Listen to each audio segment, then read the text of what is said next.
Mira's trembling fingers hovered over the send button, her heart racing as she stared at the intimate Christmas wish she'd typed out.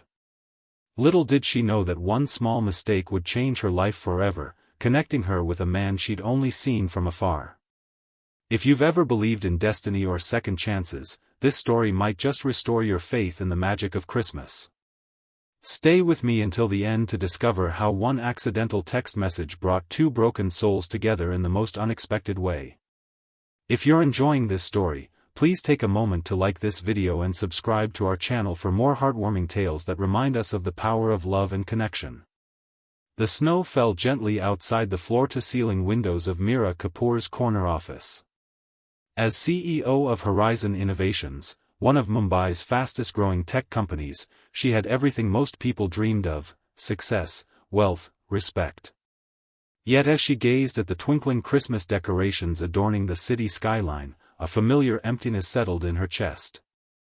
At 35, Mira had sacrificed everything for her career. Relationships, family, even simple pleasures like sleeping past 6 in the morning or taking weekends off. The company Christmas party had ended hours ago, but she remained, alone in her office, nursing a glass of wine and scrolling through her phone. Her sister Priya had been pestering her for weeks about her Christmas wish list. Even CEOs deserve gifts, she'd insisted. Mira smiled faintly, remembering their conversation. With the wine warming her blood and the late hour loosening her carefully maintained control, she began typing what she truly wanted, not the designer handbags or luxury vacations people expected her to desire. "My Christmas wish," she typed, "is to be held by someone who sees me, not my title. To wake up on Christmas morning and not feel alone. To find someone who makes me laugh until my stomach hurts and who isn't intimidated by my success. I want to feel like Mira again, not just CEO Kapoor. I want someone who will remind me that life exists outside these glass walls, someone who will love me despite my flaws and my workaholic tendencies." She stared at the message, vulnerability exposed in every word. Normally, she would delete such raw emotions immediately, but tonight, the wine and the holiday melancholy made her reckless. She hit send, then set her phone down and turned to look at the snow, unaware that she had just sent her most intimate thoughts not to her sister Priya Kapoor, but to Pranav Kapoor, a single father who worked in her company's IT department, whose contact information had been added to her phone during a recent system update. Pranav Kapoor was exhausted. At 38, balancing his job as an IT specialist at Horizon Innovations with raising his 8-year-old daughter Arti alone had drained him completely. His wife Nandini had passed away 3 years ago from cancer, leaving him to navigate parenthood and grief simultaneously. Tonight, he sat on the floor of their modest apartment, surrounded by wrapping paper and tape, struggling to wrap the art supplies Arti had been begging for. Christmas had been Nandini's favorite holiday, and he was determined to keep the magic alive for their daughter despite his own broken heart. His phone buzzed. Frowning at the late hour, he picked it up, expecting a work emergency. Instead, he saw a message from CEO Kapoor. His heart skipped a beat. Why would the company's intimidating CEO be messaging him directly at midnight? As he read the message, confusion gave way to understanding. This wasn't meant for him. This personal, vulnerable confession was clearly sent to him by mistake. He should ignore it, delete it, pretend he never saw it. But something in those words resonated deeply with him. The loneliness, the desire for connection, he understood those feelings all too well. And there was something strangely comforting in knowing that even someone as successful and put together as Mira Kapoor struggled with the same human emotions he did. "Papa, is Santa going to bring Mama back this year?" Arti's small voice broke through his thoughts. She stood in the doorway of their living room, clutching the stuffed elephant Nandini had given her on her last Christmas. Pranav's heart constricted. "No, beta. Remember what we talked about? Mama is a star now, watching over us." "But I asked for her in my letter," Arti said, her lower lip trembling. Pranav set his phone down and opened his arms. Arti ran into them, burying her face against his chest. I know, he whispered, stroking her hair. Some wishes even Santa can't grant. But he'll bring you something special, I promise. After tucking Artie back into bed, Pranav returned to the living room and picked up his phone again. The CEO's message still glowed on the screen. Before he could overthink it, he typed a response. I think this message was meant for someone else, but if you don't mind me saying so, I understand that wish more than you know. Sometimes the hardest part of success is having no one to share it with. And sometimes the hardest part of loss is having no one to help carry it. Whatever you're looking for this Christmas, I hope you find it. He hesitated, then added, P.S. Your secret is safe with me. He hit send before he could change his mind. Mira nearly spilled her morning coffee when she checked her phone the next day. Horror washed over her as she realized her mistake. She had sent her most private thoughts to an employee, someone who reported to her, someone who could use this vulnerability against her. But as she read Pranav's response, her panic slowly subsided. There was no mockery in his words, no attempt to leverage her mistake.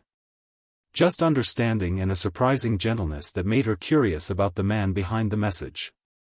She searched his name in the company directory. Pranav Kapoor, IT Department, Level 3 Specialist. His employee photo showed a man with kind eyes and the hint of smile lines, though he wasn't smiling in the picture. Something about his expression suggested he once smiled easily but had forgotten how. She should let it go. Send a brief, professional apology and move on. That would be the appropriate response. Instead, she found herself typing, "Thank you for your discretion. I apologize for the misdirected message. It seems we both understand loneliness, though I suspect for different reasons. If you don't mind my asking, what's your Christmas wish?" Pranav stared at his phone in disbelief. The CEO was continuing the conversation. He should keep things professional, respond with something safe and generic. But as he sat in the company cafeteria, watching colleagues exchange secret Santa gifts and make plans for holiday parties, the weight of his isolation pressed down on him.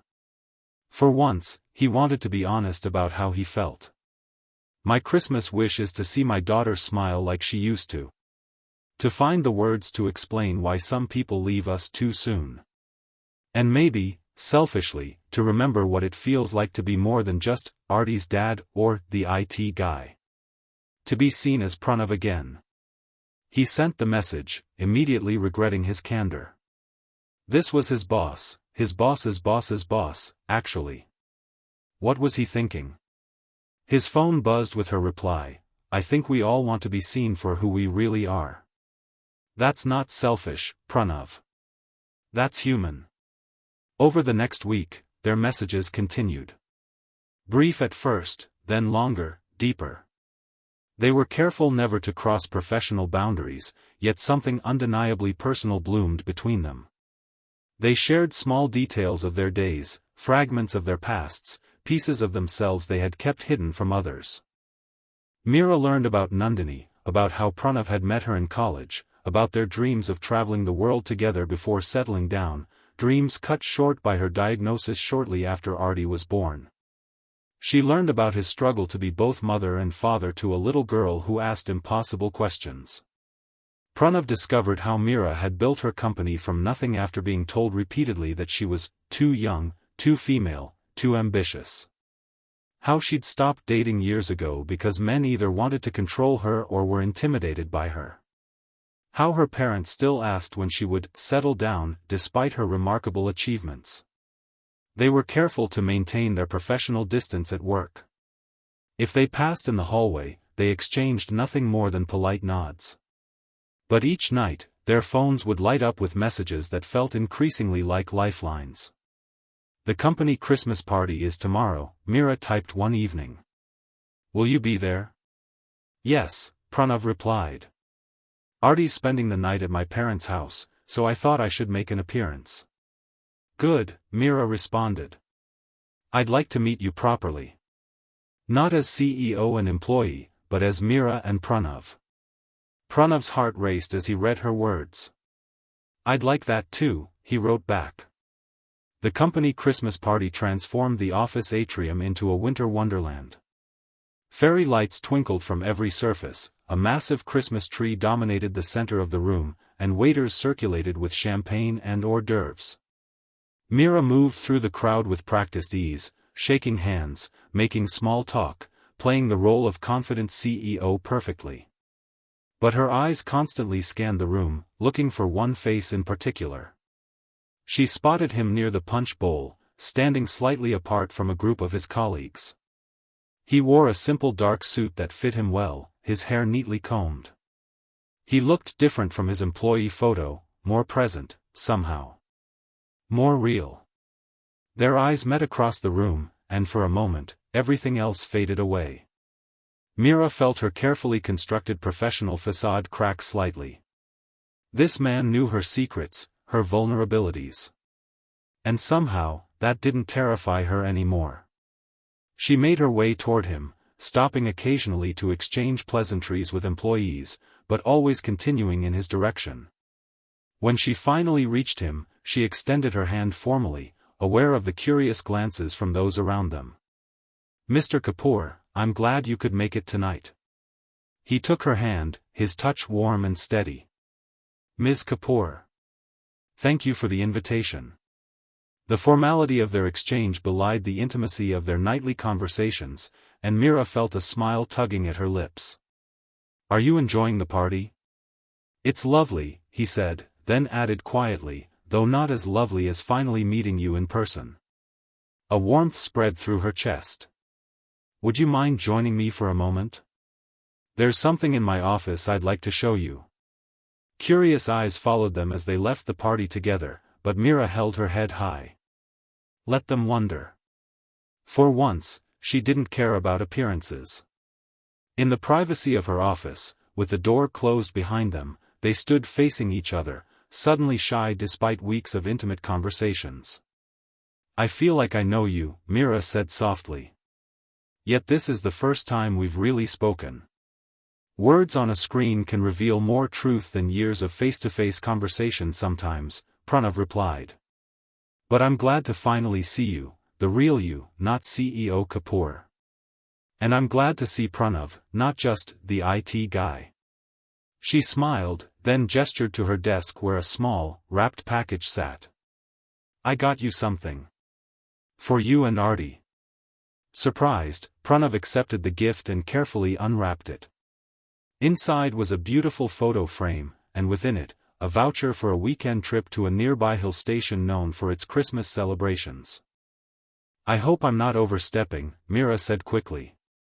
"But you mentioned that Artie loves snow, and that you and Nandini always talked about taking her to see the Christmas lights there. This is..." Pranav's voice caught. "This is incredibly thoughtful. But I can't accept such an expensive gift from my boss." "It's not from your boss," Mira said quietly. "It's from me. From Mira. The woman who accidentally sent you her Christmas wish and found something she wasn't even looking for." Pranav looked at her, really looked at her, seeing beyond the power suits and the confident exterior to the woman who longed to be seen. "Thank you," he said simply. Then, gathering his courage, he added, "Would you consider joining us? Artie would love to meet the woman who's made her father smile again." Mira's eyes widened. "Are you sure? I wouldn't want to intrude on your family time." "You wouldn't be intruding," Pranav said softly. "You'd be enhancing it." They stood in silence for a moment, both aware of the line they were about to cross, from friendly messages to something more real, more complicated, more potentially wonderful. "There's something I've been wanting to ask you," Pranav said finally, his voice low. "That first message you sent, your Christmas wish, do you still want those things?" Mira felt her heart pounding. "Yes," she whispered. "More than ever." Pranav stepped closer, close enough that she could see the flecks of amber in his brown eyes. "Tell me your real wish," he said softly. "Not what you think you should want, not what looks good on paper. What does Mira, not CEO Kapoor, really wish for this Christmas?" The vulnerability of the moment nearly overwhelmed her. But looking into his eyes, Mira found the courage to be honest. My real wish is to stop being afraid. To take a chance on something, someone, that matters. To build a life that's full of more than just work and achievement. Pranav nodded, understanding in his eyes. My real wish is to show Arti that it's okay to love again. That opening your heart doesn't mean forgetting what came before, it means honoring it by continuing to live fully. Slowly, hesitantly, he reached out and took her hand. Maybe, he said, we could work on those wishes together. Mira looked down at their joined hands, then back up at his face. I'd like that, she said. I'd like that very much. The hill station was even more beautiful than the pictures had suggested. Snow covered the ground in a pristine blanket, and Christmas lights twinkled from every tree and building. Arti ran ahead of them, her red coat bright against the white landscape, her laughter floating back to them on the crisp air. She hasn't stopped smiling since we arrived, Pranav said, watching his daughter with wonder. Thank you for this. Mira squeezed his hand. Thank you for including me. They had taken things slowly over the past 2 weeks, mindful of the complications their relationship could create both professionally and personally. Mira had disclosed their friendship to HR to avoid any appearance of impropriety, and they had agreed that Pranav would transfer to a different department to remove the direct reporting line. But beyond these practical considerations, they had been careful with each other's hearts, recognizing the fragility of what was growing between them. Meeting Arti had been a turning point. The little girl had studied Mira with solemn eyes at first, clearly protective of her father. But when Mira had produced a set of professional quality colored pencils as a gift, remembering Pranav's mention of Arti's love for art, the child had warmed to her immediately. Now, watching Arti make snow angels and throw snowballs at her father, Mira felt a contentment she hadn't experienced in years. This wasn't the life she had planned for herself. It was messier, more complicated, filled with challenges she hadn't anticipated. But it was also richer, warmer, more real than the isolated existence she had built. What are you thinking about? Pranav asked, noticing her thoughtful expression. About how one mistaken text message changed everything, she replied. About how sometimes the universe gives you exactly what you need, even when you didn't know you needed it. He smiled, the smile lines she had noticed in his photo now crinkling at the corners of his eyes. I used to think that losing Nandini meant losing my chance at happiness, he said quietly. I focused all my love on Arti because it felt safer than risking my heart again. And now? Mira asked, her breath forming clouds in the cold air. Now I'm beginning to believe in second chances, he said. In new beginnings that don't erase the past but build on it. Arti called to them from where she was building a snowman, demanding their help. As they walked toward her, hand in hand, Pranav stopped suddenly and turned to Mira. I know it's early, he said, and I know we're still figuring this out. But I want you to know that you've already fulfilled part of my Christmas wish. You've helped me remember what it feels like to be Pranav again, not just a father, not just an employee, but a man with hopes and dreams of his own. Mira felt tears prick her eyes. And you've helped me remember that Mira exists outside of CEO Cap.